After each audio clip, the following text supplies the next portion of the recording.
nanti ada santri yang ganti di sana, Ustaz ke sana ganti. Lagi jalannya. Sampai apa dulu ya? Ayo, assalamualaikum. Ya,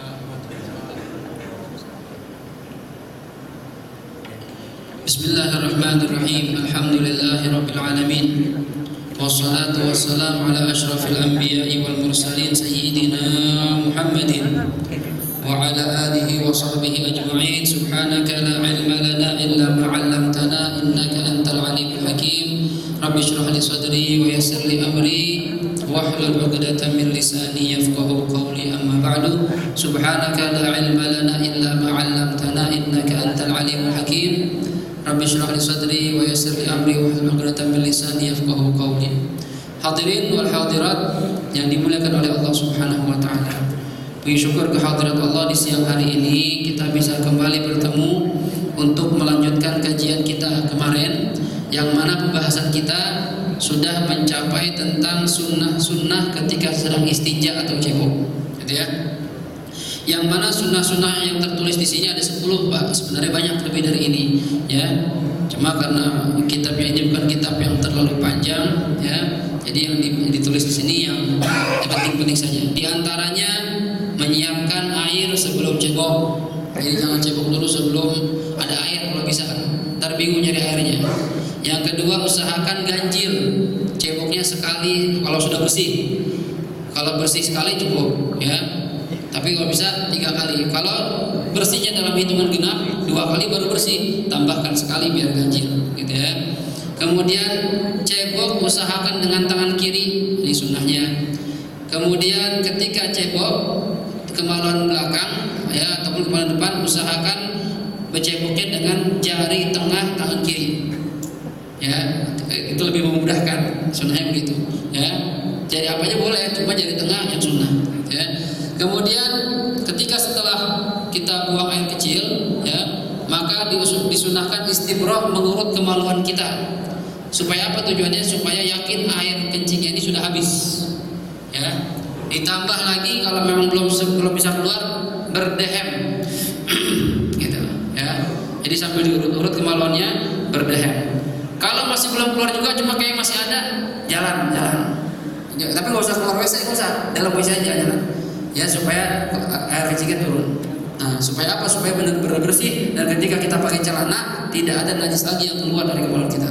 Kalau khawatir kalau seandainya celana kita pakai, kencing kita masih keluar setetes, ya, maka ya kita sholat membawa najis, hukum sholat kita tidak sah, gitu ya. Nah, kemudian sunnah berikutnya taqdimul ma lil qubul, ya. Kalau ingin cebok 2 kemaluan, depan dan belakang, mana yang dahulukan yang depan dulu, sunnahnya begitu, baru yang belakang. Kenapa? Hikmahnya supaya ketika kalau ente cebok yang belakang dulu, otomatis tangan kalian akan kena najis tangan kita nih, ya. Maka merepotkan kita untuk membasuh lagi. Tapi kalau yang depan dulu baru belakang, maka ketika mencoba belakang yang kedua ini tidak akan terkena najis lagi karena sudah dibersihkan yang depan, gitu ya. Sunnah berikutnya mendahulukan cebok dibandingkan wudu. Ingat kemarin wudu tidak disyaratkan harus cebok dulu, tapi sunnahnya cebok dulu baru wudu. Supaya apa? Supaya kalau pengen sholat kita gak repot wudu cebok lagi, khawatir membatalkan wudu kita, gitu ya. Kemudian menggosok tangan kita ke tanah, kemudian lalu membasuhnya, digosok, ya, dengan benda yang kasar supaya bekas-bekas najisnya hilang. Kalau zaman sekarang mungkin pakai sabun, ya, biar hilang, biar rontok tuh kotorannya, ya. Kemudian dibasuh.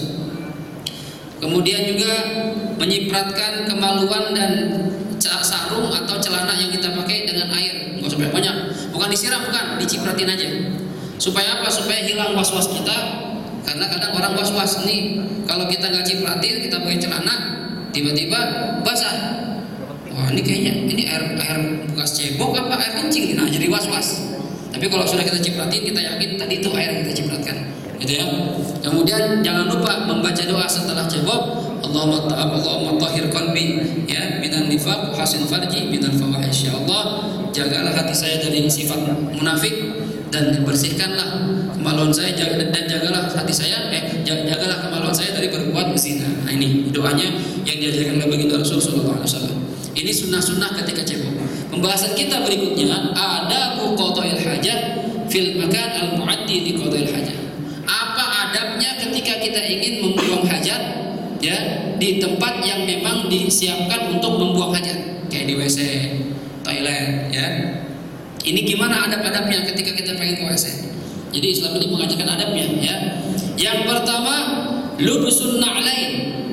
Disunnahkan ya ketika masuk WC menggunakan sendal. Ya. Oke, kalau bisa pihak mall tuh nyiapin sendal masuk WC ya. Kalau memang nggak boleh sendalnya apa? Sepatunya masuk. Ya kan ada yang model gitu tuh. Nyampur sama tempat wudu, sendal suruh copot. Ada di sampingnya ada WC. Nah, kalau bisa disiapkan sendal di situ. Jadi sunnahnya ketika masuk WC pakai sendal gitu ya. Dan usahakan sendalnya jangan sendal yang licin, yang keset. Kalau licin udah pleset, ya repot jadinya. Pakai sendal yang keset ya. Kemudian sunnahnya ketika ingin buang hajat, ya baik hadas kecil, ya incing ataupun BAB. Sunnah berikutnya satrul ra'si, menutup kepalanya. Nah, ya. Jadi pakai topi atau pakai peci gak boleh, pokoknya tutup kepala. Bahkan kalau kita lupa diajarkan oleh para ulama, pakai kaos kita tutupin kalau lagi buang air tuh. Anduk. Atau anduk apa aja dah, ya. Pakai topi, pakai peci, pakai anduk apa aja, sunnah tutup kepalanya, gitu ya. Ketika sedang buang hajat, ya. Maka siapin tuh kalau orang-orang soleh dulu, dia ada peci khusus di kamar mandi. Peci khusus. Ya, peci atau apapun atau topi gitu ya. Siapin khusus di kamar mandi. Jadi kalau kita kamar mandi, gitu ya. Siapin sendal khusus di kamar mandi. Itu orang dulu gitu, orang soleh tuh. Ya, para ulama kita begitu. Ya, adab itu dikerjakan. Ya, yang Nabi ajarin itu dikerjakan. Ya. Kemudian ketika ya ingin masuk kamar mandi, baca doa. Nah, ini kadang doa orang kita sepele ini nggak dibaca. Ya, Bismillah, Allahumma inni a'udzubika minal khubuthi wal khaba'ith ya, wa min rijsi an-najis. Nah, ini sunnah dibaca. Ketika pengen masuk kamar mandi itu baca doa ya. Ini tujuannya supaya setan itu pergi dari kita, kabur. Karena kata para ulama, tempat WC atau tempat yang gelap, tempat yang lembab, yang menjijikan itu tempat nongkrongnya setan di situ dan jin. Jadi didemen tuh tempat-tempat begitu. Ya, coba aja. Anda punya rumah nih, kosongin deh. Kosongin setahun, 2 tahun, 10 tahun gitu. Nggak usah dinempatin, matiin lampu. Ya, tutup pintu, tutup jendela. Itu ntar 10 tahun nanti masuk situ, insya Allah ada temennya. Gitu, ya. Jin. Dia demen tempat-tempat begitu, apalagi kamar mandi. Ya, makanya kadang setan itu, jin itu membuat kita senang berlama-lama di kamar mandi, biar waktu kita habis. Benar ini, ya. Coba masuk kamar mandi, wah, kadang kita sambil BBM-an kamar mandi, kayak nggak terasa tuh setengah jam. Ya, kadang sambil nyanyi-nyanyi, kadang kita ngelamun di kamar mandi itu. Memang dibikin begitu biar nyaman di situ. Ya, biar waktu kita habis ya. Jadi kita ibadah kita kurang sama Allah Subhanahu wa taala. Nah, oleh karena itu Nabi ngajarin doa ketika masuk kamar mandi, Allahumma inni a'udzubika minal khubuthi wal khaba'ith ya wa min rijsi an-najis. Ya Allah, saya berlindung dari khubuthi wal khaba'ith. Ini ulama ada yang mengartikan setan laki-laki, setan perempuan gitu ya. Dan saya berlindung dari segala macam kotoran yang berbentuk najis gitu. Ya, ini doa dibaca. Ini diajarkan ketika lagi TK nih atau SD. Ya, sekarang masalahnya yang bapak-bapak ini nggak mau baca. Anak SD baca, ini anak TK. Kita nggak mau baca yang gede. Ya, gimana? Mengaku cinta sama Nabi Muhammad tapi sunnah-sunnahnya ditinggalin. Ayo praktekin sunnah-sunnah Nabi Muhammad. Ya, biar kita terbiasa dengan sunnah-sunnah ini. Orang kalau sudah terbiasa, ya ini kayak gimana ya? Kayak makan. Jadi kita butuh. Kalau nggak makan kayak ada yang kurang gitu. Nah, ketika masuk kamar mandi terbiasa doa, ketika nggak doa tuh kayak ada yang kurang masuk kamar mandi. Gitu ya. Dan sunnahnya baca doa sebelum masuk kamar mandi, gitu ya. Kemudian sunnah berikutnya ada berikutnya adalah taqdimu yasarihi 'inda dukhul. Ketika masuk kamar mandi, dahulukan kaki kiri terlebih dahulu, baru kaki kanan. Ini sunnahnya begitu. Ya, masuk kaki kiri karena tempat-tempat jelek, dan ini gak cuma kamar mandi doang. Setiap tempat yang ada maksiat, setiap tempat yang jelek di situ isinya, pengen dugem, ya, tapi masih ingat sunnah, ya, pengen dugem, wah dugem gak bagus nih. berarti masuk kaki kiri gitu ya.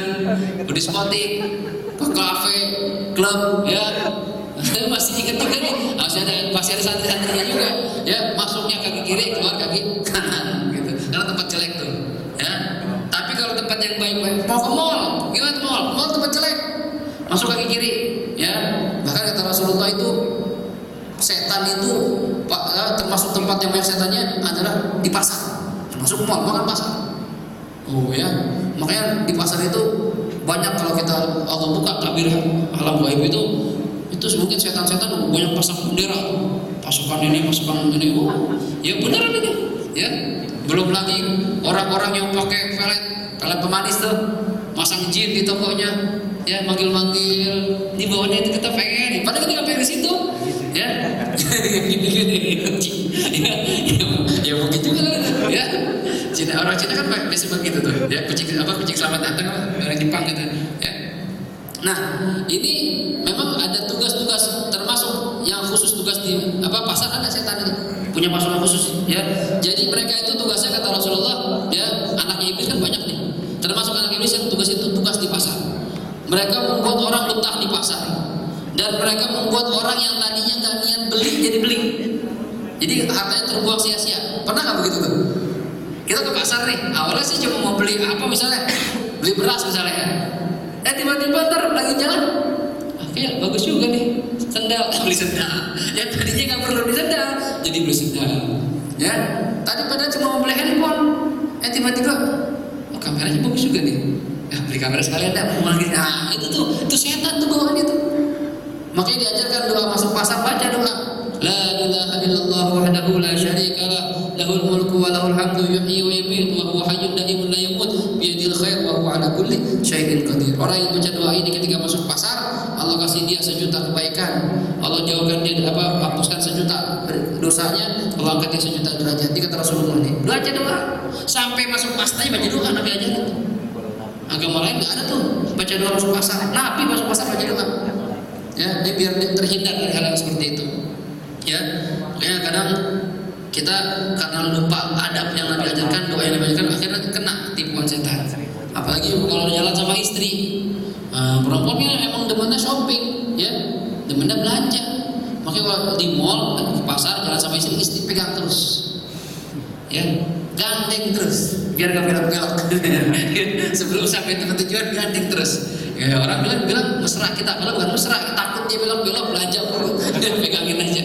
Ya, ngeri nih, ya, setan banyak di mall, hati-hati. Baik setannya nggak kelihatan, apalagi setan yang kelihatan. Ya, setan yang nggak kelihatan ini ya bahaya, cuma lebih bahaya lagi setan yang kelihatan. Oh, cewek-cewek lihat di mall, dandan cakep-cakep, tuh kalau di rumah biasa aja tuh, cuma kalau di mall, cakep-cakep banget ya. Mall, masuk mall jelek, malu. Dan dia yang pakai hot pants, yang pakai you can see, aduh ketat-ketat bajunya. Oke, kalau nggak perlu ke mall, masuk ke mall dah, ya. Ada perlu, ada hajat, beli, selesai beli, pulang, keluar, gitu. Lama-lama di mall bahaya kan kita, ya, kena godaan. Masuk tempat kamar mandi atau tempat yang jelek, kaki kiri dulu, gitu ya, sunnahnya begitu. Wa taqdimu yaminihi 'indal khuruj, ketika keluar biasakan kaki kanan. Masuk masjid, tempat bagus nih, masuk kaki kanan, keluar kaki kiri. Masuk rumah, kaki kanan, keluar kaki kiri, gitu ya, biasakan seperti itu. Ini adab nih ya. Bahkan kami ngajarin sampai pakai baju, kaki kanan, tangan kanan dulu ya, nyopotin tangan kiri dulu ya, semua Nabi ajarin. Tindakan Nabi Rasulullah itu qudwah buat kita, panutan buat kita.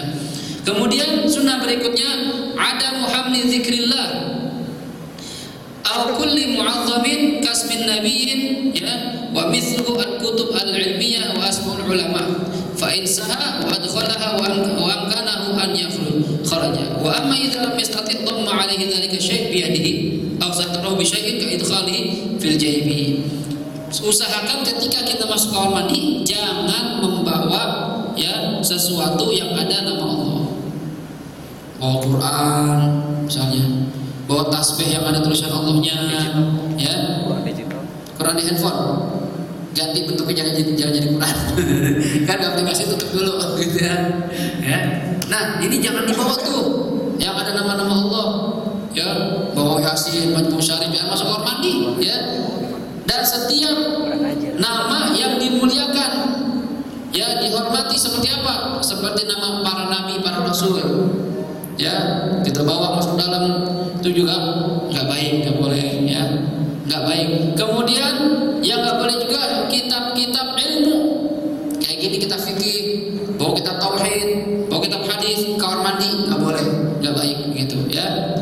Wa asmaul ulama, atau tertulis nama-nama para ulama, nama orang-orang soleh, ini juga nggak baik, ada bilang begitu, ya. Sebaiknya jangan dibawa, ya.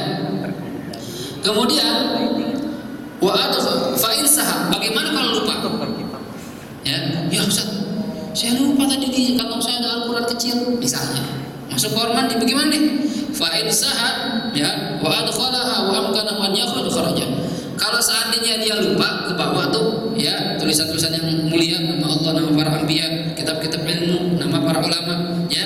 Gimana kalau memungkinkan untuk keluar dulu, taruh di luar. Ya, kalau memungkinkan. Maksud memungkinkan di sini, misalnya belum buka celana misalnya. Ya kalau udah buka celana repot, gimana masuk lagi nih? Apalagi udah lagi buang air, kata hari kan, ya ini ada Al-Quran nih, gimana? Nah, itu namanya nggak memungkinkan. Tapi kalau memungkinkan, baru masuk, ingat, keluar dulu, taruh di luar. Kalau nggak bisa, nah kayak tadi tuh, ya, fa'ilam yastati, kalau nggak bisa, karena sudah di tengah-tengah buang hajat, ya, gimana? Dhamma ala dzalika syai' biyadihi, maka peganglah tulisan tersebut atau buku tersebut, ya, yang ada nama-nama Allah, pegang. Wa satarahu bi syai', kalau bisa tutupin pakai suara, tutupin pakai, ya, sampai kita pegang, ya, jangan ditaruh, ya, atau dimasukin kantong, itu boleh juga. Ini juga dibahas oleh para ulama, bagaimana seandainya kita takut hilang, gitu. Kita taruh Quran, ntar diambil orang, satu Quran saya lagi zaman nih pencurian Al-Quran nih saya, ya, lagi musim Quran dicolong, ya, jangan dicolong, dikorupsi sekarang Quran.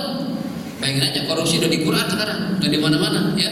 Ini gimana kalau, atau benda-benda yang mahal misalnya, ya, perhiasan misalnya, kan perempuan kadang pakai perhiasan, ada nama Allahnya misalnya, tulisan Allah, ya, atau nama Muhammad. Nah, ini gimana nih?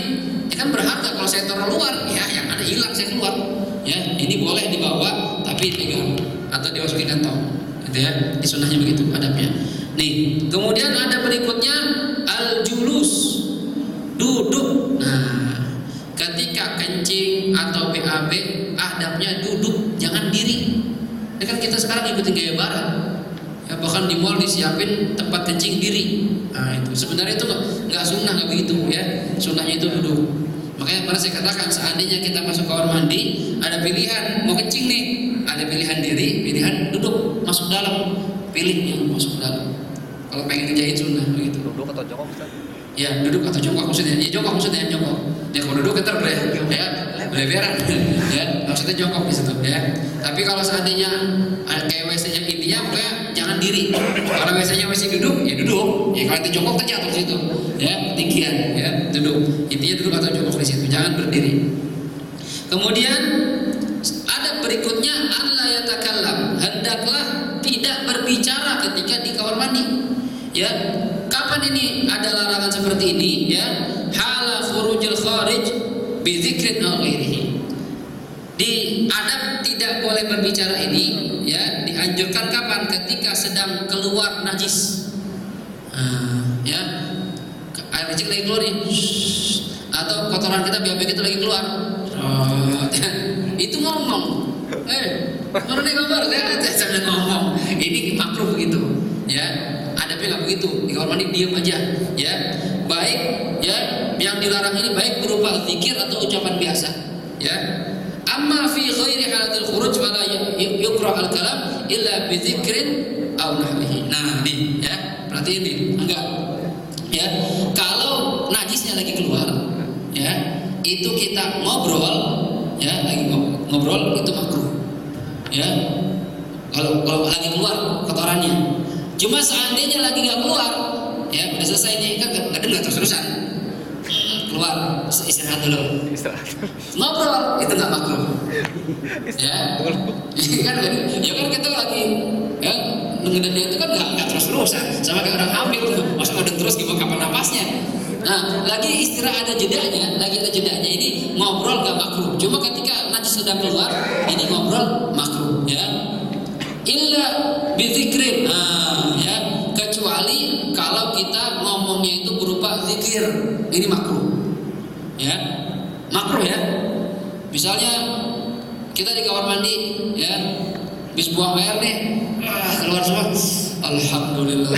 Nah, ini kan kalimatnya bagus, alhamdulillah, tapi ini zikir dan ini posisinya sedang di hammam, di kamar mandi, ini nggak bagus, makruh begitu. Bahkan kata para ulama, kalau niatnya istihza, menghina Allah sebagai penghinaan, jadi haram hukumnya, gitu ya. Tapi kalau cuma kita cuma enggak, saya ingin bersyukur, tapi ngucapin kalimat zikir, cuma ini hukum makruh. Sebaiknya kalau kita ingin bersyukur di kamar mandi, di dalam hati aja, nggak usah diucapin, ya. Atau misalnya, ya, jawab azan, kan masih saya katakan, Allahu Akbar, Allahu Akbar, kita di kamar mandi, nggak usah, Allahu Akbar, Allahu Akbar, sambil buang air, nggak usah. Tapi gimana? Afdalnya itu jawab tapi dalam hati, atau jawabnya nanti setelah kita selesai dari kamar mandi, setelah keluar. Ini jelas ya, ya. Atau mau baca Quran di kamar mandi, ya, baca Quran di kamar mandi, jangan, ya, kan tempat mustahil, ini nggak patut, nggak pantas ya. Ini adabnya tidak berbicara. Jadi kapan tidak boleh berbicara, kapan makruh berbicara? Kalau bukan zikir dan sedang keluar najis, ya. Tapi kalau sedang tidak keluar najis, maka boleh berbicara dengan syarat bukan zikir. Kalau zikir tetap makruh, gitu ya. Kemudian ada berikutnya, alla yanzura ila sama au ila farjihi au ila ma yakhruju minhu, lakin yanzuru amamahu. Ketika lagi buang hajat, itu adabnya jangan melihat ke langit. Gitu ya. Jangan sambil itu nggak bagus begitu, ya. Au ila farjihi, dan juga jangan lihat ke kemaluannya. Lagi kencing lihatin kan barangnya. Itu makruh gitu. Nah kan barang-barang saya Ustaz, iya tapi makruh, jangan dilihatin, ya. Bahkan kata para ulama, ya, melihat kemaluan sendiri itu yurisun nisyan, menyebabkan kita lupa, gampang lupa. Makanya jangan sering lihat kemaluan, kecuali ada hajatnya. Hajatnya gimana? Misalnya lagi mandiin, bersih nggak ya? Lihat, itu apa? Ya. Atau kok gatal ya? Apa ada hajat? Ini kalau nggak ada hajat, jangan iseng lihat-lihatin. Ngapain lihat-lihatin? Ya udah segitu aja, udah nggak bakal berubah, ya. Nah itu jangan dilihat kalau kita. Makanya Sayyidina Ali kan dapat gelar karramallahu wajhah. Ini semua beda pendapat. Kok gelarnya karramallahu wajhah? Semoga Allah memuliakan wajahnya. Ya, ada yang mengatakan karena Sayyidina Ali seumur hidupnya nggak pernah lihat kemaluannya. Itu sampai seperti itu. Allah alam benar apa enggak ini? Semua pendapat sebagian ulama, ya. Dan juga adabnya au ila ma yakhruju minhu, jangan melihat najis yang keluar. Kan kita kadang iseng keluar habis buang air dilihat, gede juga ya, dilihatin, ya, kotoran nggak usah, ini makruh begitu, ya. Jadi gimana kalau lagi buang hajat, walakin yanzuru amamu, lihatnya ke depan aja, nggak usah lihat kemaluannya, nggak usah lihat kotorannya, gitu ya. Nah, kemudian wal i'timad ala rijlihil yusra wa takunul yumna mansubah. Nah ini agak repot nih. Kalau kita buang airnya itu jongkok, sekarang kan jarang yang jongkok ya, mal-mal rata-rata duduk, gitu ya. Kalau buang airnya itu jongkok, maka usahakan bersandar, bertumpu pada kaki kiri, dan kaki kanan ini ditegakkan. Jadi, ya, kaki kanan. Misalkan kita begini, buang air nih, maaf ya. Nah ini posisinya kalau bisa begini, ya, agak miring. Kenapa posisi seperti ini? Ini lebih memudahkan keluarnya kotoran. Karena kalau posisi sejajar, lubangnya kurang gede bukanya. Cuma kalau kita agak miring, lebih gede, dan posisi kayak WA itu ya, lambung itu, kalau kayak kita minuman gimana sih? Kita minum rata keluar, cuma nggak cepat. Cuma kalau dimiringin, nah, keluarnya cepat. Gitu. So, itu fungsi seperti itu. Yang kayak adabnya itu ya bertumpu dengan kaki kiri, kaki kanan diluruskan. Jadi ya jari kiri ini dijadikan tumpuan jari kiri. Ya. Kemudian termasuk sunnah atau adab ketika lagi di kamar mandi, ya, sedang buang hajat, alla yang suka, jangan meludah. Ya. Karena kita kebiasaan meludah, kecuali memang ada reak yang pengen keluar, ya. Nggak tahu ini hikmahnya apa nih larangan. Yang penting di sini katakan ada termasuk adab Nabi mengajarkan tidak meludah di kamar mandi, ya. Kemudian Allah yab'atsa biyadihi, tangannya jangan memainkan kemaluannya. Kadang iseng main-mainin sama dia sambil buang air, jangan, ngapain? Ya, ntar akhirnya khawatir kita iseng, akhirnya kemaluan kita tegang, kita akhirnya onani, naudzubillah, jadi haram. Ini gak usah, ya diam aja. Ya, lagi buang air diam sampai konsentrasi sampai selesai, langsung keluar, nggak usah ngayal mana-mana, gitu ya. Kemudian Allah yarfa'a thawbahu hatta yadnuwa minal ardi syai'an fa syai'an. Nah, ini mungkin orang kita jarang, ya. Kalau orang Arab itu kadang pakai baju gamis, atau santri pakai sarung, ya. Ini cara ngebukanya katanya sedikit demi sedikit. Jangan masuk orang ini langsung buka semuanya, enggak. Tapi diangkat sedikit sampai dekat dengan tempat WC-nya baru dibuka. Ya. Jadi tidak tertutup, tidak terbuka auratnya secara langsung. Ya, dan ketika membuka aurat jangan lupa kemarin diajarkan doa tuh yang saya bilang kan, ya saya ajarkan Bismillahirrahmanirrahim la ilaha illahu ketika buka baju. Ya kata Rasulullah, ini kalau kita baca doa ini jin gak bisa lihat aurat kita. Ya ini dibaca nih, ya di kamar mandi atau di rumah ketika buka baju Bismillahirrahmanirrahim la ilaha illahu gitu ya. Kemudian ada berikutnya an yusbila thawbahu inda faraghihi syai'an fa syai'an qabla tishabihi. Nah, ketika sudah selesai buang hajat, kan baju nih atau sarung kita naikin nih ketika buang hajat. Kalau nggak mau copot nih, kita naikin, ya. Ketika sudah selesai, maka turunkanlah sarung kita atau baju kita, ya, gamis kita sedikit demi sedikit sampai kita tegak berdiri. Jangan nunggu pas sudah diri baru turunin. Ada begitu. Misalnya gini, tadi kan pengen turunin, pengen dikit-dikit gitu. Dikit baru buang hajat. Nah ketika selesai ini bangun, ketika bangun itu bukan masih buka baru turunin, enggak, ketika bangun pelan-pelan turunin. Jadi aurat langsung tutupan. Khawatir ada lagi tempat-tempat yang banyak orang, ya lalu langsung ada bolong-bolongnya, itu sebisa mungkin aurat kita jangan sampai ada yang melihat atau terlihat oleh siapapun, gitu ya. Ini sudah agak ribet orang kita, ya.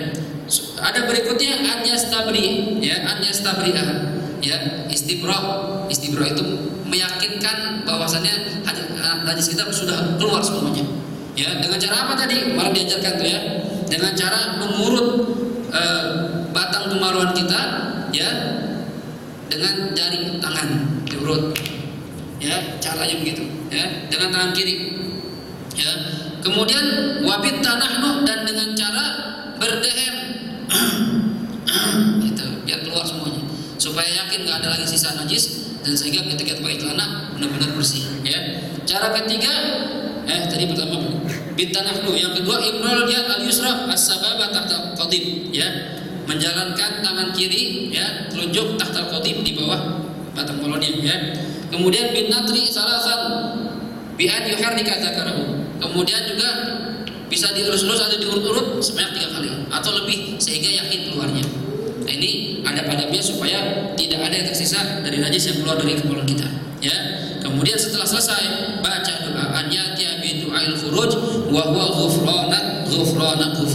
Nah, baca doanya, ya. Ini kadang ada yang mungkin juga lupa, masuk baca doa, keluar baca doa, ya. Apa doanya? Ghufranaka. Ya Allah, saya berharap pengampunan dari kamu, pengampunan. Dari selesai itu kita udah minta ampun sama Nabi aja, ya. Alhamdulillah alladzi adhaba 'anil adza wa 'afani, ya. Segala puji bagi Allah yang telah menghilangkan dari diri saya penyakit. Ini kan karena najis yang keluar penyakit. Orang kalau nggak bisa kencing, nggak bisa buang air, sakit ini. Ya, makanya ada istilah kencing batu karena sering nahan kencing katanya tuh. Nahan buang air besar, perut kita sakit mulus. Ya, ini kalau bisa ketika kita sedang sakit perut atau ketika ingin buang air kecil, jangan tahan-tahan, langsung keluarin, karena itu penyakit. Nah, setelah keluar, berarti kan ini nikmat dari Allah nih, Allah mengizinkan itu bisa keluar. Banyak orang nggak bisa kentut, nggak bisa buang air, nggak bisa kencing, ya. Ini penyakit.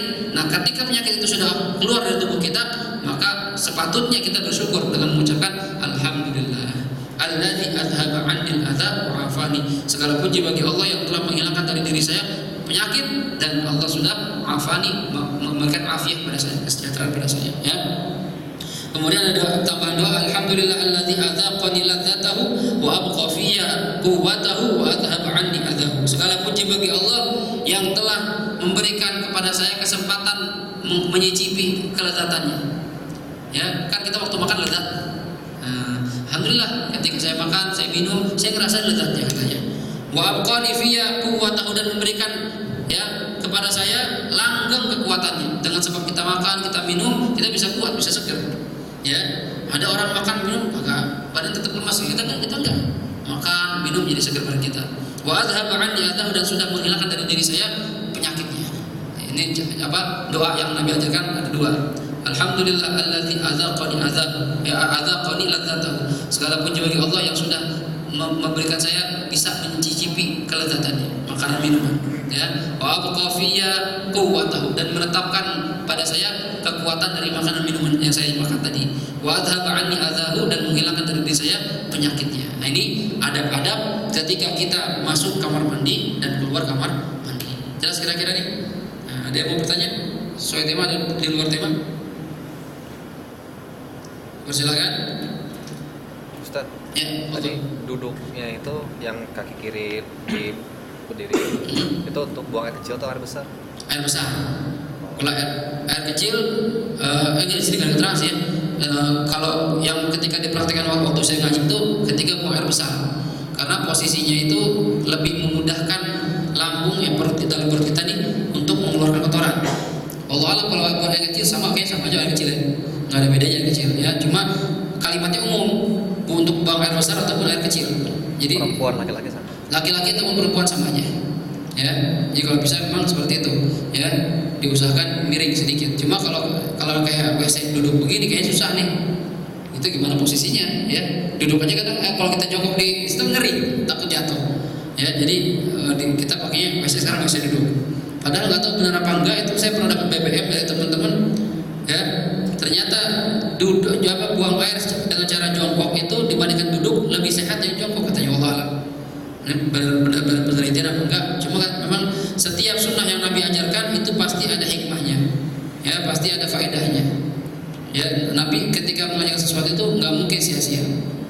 Mengajarkan kepada kita ya cara makan yang benar, ya cara bahkan ketika makan, ya itu kan posisinya sunnahnya begini, diangkat begini satu. Ya, kenapa kok sunnahnya begini kalau makan? Nah, kita kalau makan begini mungkin orang-orang bilang nggak sopan lu gitu kan. Padahal kalau lagi makan bersama-sama di nampan gitu ya, itu kan makan bareng-bareng. Itu sunnahnya begini, ya. Sekarang kita enggak bangku di meja kayak orang barat gitu, ya. Ternyata hikmahnya itu Rasulullah makan dengan cara seperti itu, ya, supaya perut kita ini enggak penuh semuanya. Jadi ada disisikan, karena kan kegigit ya. Jadi yang di sini enggak akan terisi sebagian. Ya, tujuannya apa? Supaya ada ruang buat nafas nanti. Karena Rasulullah itu perut kita itu yang bagus itu terbagi tiga, sepertiga buat makan, sepertiga buat minum, sepertiga buat nafas. Jangan dipenuhin semuanya. Ya, kadang kita ya apalagi waktu saya mondok tuh kalau makan enak, kenal kita makan bareng-bareng tuh. Rebutan kan kadang kita ya sampai santri ya. Itu makannya tek ya. Masih ada nih. Itu anak-anak bangun loncat dulu. Loncat supaya turun kali maksudnya gitu. Makan lagi sikat lagi begitu. Ya, sebenarnya nggak bagus begitu. Rasulullah mengajarkan kita makan ketika lapar, berhenti sebelum kenyang. Itu sunnahnya begitu. Kita belum lapar, makan, belum kenyang jangan berhenti.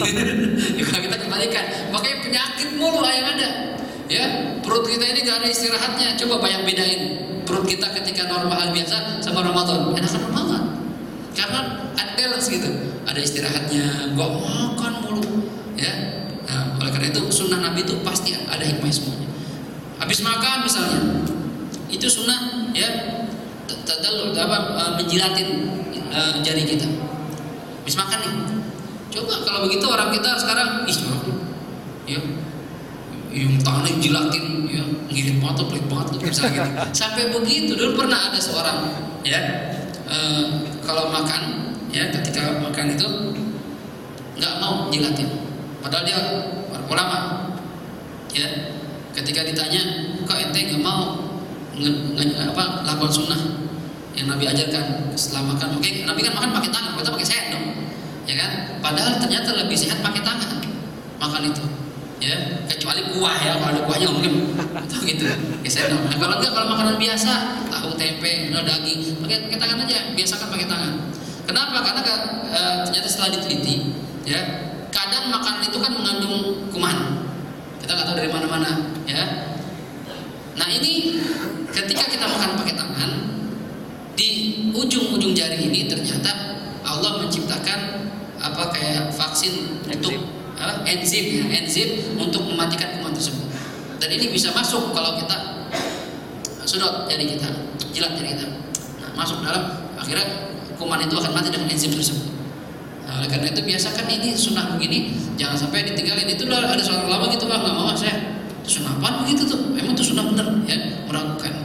Akhirnya malam itu dia mimpi melihat tangannya gosong, ya, tangannya gosong, dan ada suara mengatakan ini karena kamu ya menyepelekan, menghina sunnah Nabi Muhammad SAW. Ketika bangun tidur tangannya lumpuh, nggak bisa bergerak. Nah ini ya, makanya oleh karena itu ketika ada sunnah yang kita tahu dan kita baru dengar nih, ya, tapi nggak cocok sama kita, jangan kita hinakan sunnah tersebut. Ya, misalnya begini, kita kenapa ngomong sholat duha? Mau waktu doa itu nggak bagus begitu. Ya, kalau memang ente tahu itu sunnah, dikasih tahu itu bahwa itu sunnah, dan ente nggak mau ngerjakan, ya udah diam aja. Jangan ada penghinaan terhadap sunnah Nabi Muhammad SAW. Padahal kita kan umat Nabi Muhammad, harusnya kita bangga, kita menghidupkan lagi, oh itu sunnah ya, wah saya kerjain dah. Harusnya kan begitu, cuma kita kadang nggak tahu itu sunnah, nggak mau ngerjain, plus ngatain. Kayak duha lagi, bilang banget, udah nggak usah. Nah sama begitu kan. Alhamdulillah ya. Kata Rasulullah, nanti yang terdekat denganku adalah orang yang menghidupkan sunnahku. Ya kita hidupin sunnah apa enggak nih? Ya kadang yang wajib aja masih ketinggalan, yang sunnah nggak pernah lagi. Nah, ini kalau bisa ayo cari tambahan. Sunnah itu kan tambahan nih buat kita. Kalau yang wajib-wajib masih ada yang kurang, dengan sunnah Allah tambahin, Allah tutup kesalahan kekurangan kita. Ya seperti ini ya. Di sunnah-sunnah kalau bisa dikerjakan. Ada lagi yang mau nanya? Ya. Kalau najis itu kan berhubungan sama yang kita tahu. Kalau kita nggak tahu, gimana bisa kita pergi ke toilet gitu, dalam keadaan ya, ada kita lihat air lah di sana, kita nggak tahu itu airnya air apa, apakah ada percikan atau enggak. Najis apa enggak gitu? Iya. Permasalahan najis, kapan sesuatu dikatakan najis? Kalau kita benar-benar tahu itu ainun najis, itu benda najis. Tapi kalau seandainya kita masuk kamar mandi, apalagi umum, WC umum, toilet kayak di mall, basah lantainya, kita nggak tahu apakah ini najis atau enggak. Ya, kalau memang tidak ada benda najis, nggak ada, maaf, tahinya nggak ada, air doang, misalnya gitu. Dan warnanya nggak beda, kalau kuning kencing jelas kelihatan, ya. Nggak ini putih Ustaz, biasa, berarti itu adalah air. Hukum dasar air adalah suci, jadi kita anggap suci. Jadi kita jangan was-was, ya. Kecuali memang kita tahu itu najis misalnya gitu. Gimana taunya? Kita lihat ada orang kencing di situ, atau masih ada air, benda najis masih ada, itu kita siram dulu. Cuma kalau seandainya nggak ada, cuma berupa air aja, dan kita nggak tahu itu air apa, maka ya hukumi yang dengan yang yakin. Apa yang yakin? Itu air. Hukum air awalnya adalah suci. Suci tidak akan berubah selama tidak kelihatan najis, itu aja. Ya kita nggak usah was-was, gitu ya, nggak perlu was-was. Sama seperti misalnya gini, kita naik motor nih, ya, kemudian hujan, banjir. Kan jalan raya baru ketok, ya, kotor, ya, tanah nyampur kan segala macam. Ini tanah saya suci apa enggak nih? Lihat, ya, kotor belum tentu najis. Kalau air nyampur sama tanah, itu udah ya, entah mana campur jadi coklat, suci apa enggak? Suci tapi kotor nggak? Kotor belum tentu najis. Jadi selama itu air walaupun kotor, ya, tapi kita tidak lihat ada benda najis di situ, maka dihukumi suci walaupun kotor. Jadi artinya apa? Seandainya itu celana kita basah kena air hujan, dengan air jalanan tadi, ya, yang keruh campur tanah atau pasir, pakai sholat boleh nggak? Boleh, nggak masalah. Karena hukum dasarnya air, pasir, tanah hukumnya suci. Kapan air itu jadi najis? Kalau yakin ada benda najis dan air itu berubah, walaupun misalnya airnya banyak, tapi airnya berubah karena benda najis, baru kita hukum benda najis. Selama tidak melihat benda najis, dihukumi suci walaupun kotor. Jadi kita nggak perlu ngecek ya? Nggak perlu ngecek, nggak perlu, biasa aja dah. Ya, anggap aja itu air. Gitu. Paham kira-kira? Nah, ada lagi mau nanya? Nggak ada? Nah cukup ya. Nah, kalau cukup besok Insya Allah kita lanjutkan kalau pertemuan kita terakhir di bulan ini. Pembahasan kita masih masalah qadha'ul hajat, tapi kalau di tempat yang bukan untuk toilet. Kayak misalnya kita buang hajat di tengah gurun pasir, di hutan, ya kan itu bukan WC. Gimana nih adabnya? Ada adab-adabnya. Insya Allah kita bahas besok hari Kamis kalau ada kesempatan. Ya, kita tutup pengajian kita dengan baca suratul Fatihah. Mohon kepada Allah Subhanahu Wa Taala semoga ilmu yang kita dapat di siang ini bisa kita pahami, bisa kita amalkan ketika kita nanti di kamar mandi, ya supaya dapat pahala sunnah. Ya, mengerjakan adab-adab yang diajarkan oleh baginda Rasulullah SAW. Dan mudah-mudahan dengan ilmu ini menambah cinta kita pada Allah, cinta kita pada baginda Rasul, dan mudah-mudahan dengan sunnah yang kita kerjakan mendapat nanti kita dapat syafaat dari baginda Rasulullah SAW. Ala hadhihi niyyah wa likulli niyatin salihah wa ila hadratin Nabi Muhammadin sallallahu alaihi wa alihi wasallam. Al-Fatihah. أعوذ بالله من الشيطان الرجيم بسم الله الرحمن الرحيم الحمد لله رب العالمين الرحمن الرحيم مالك يوم الدين إياك نعبد وإياك نستعين اهدنا الصراط المستقيم صراط الذين أنعمت عليهم غير المغضوب عليهم ولا الضالين آمين استغفر الله العظيم استغفر الله العظيم استغفر الله العظيم بسم الله الرحمن الرحيم الحمد لله رب العالمين اللهم صل وسلم وبارك على سيدنا محمد وعلى آل سيدنا محمد اللهم اجعل جمعنا هذا جمعا مرحوما وتفرقنا من بعده تفرقا معصوما ولا تجعلنا ولا فينا ولا معنا شقيا ولا محروما اللهم اجعلنا من الذين يستمعون القول فيتبعون احسنه اللهم احسن عاقبتنا في الامور كلها واجرنا من خزي الدنيا وعذاب الاخره ربنا آتنا في الدنيا حسنه وفي الاخره حسنه وقنا عذاب النار وصلى الله على سيدنا محمد وعلى اله وصحبه وسلم والحمد لله رب العالمين والعفو منكم. Assalamualaikum warahmatullahi wabarakatuh.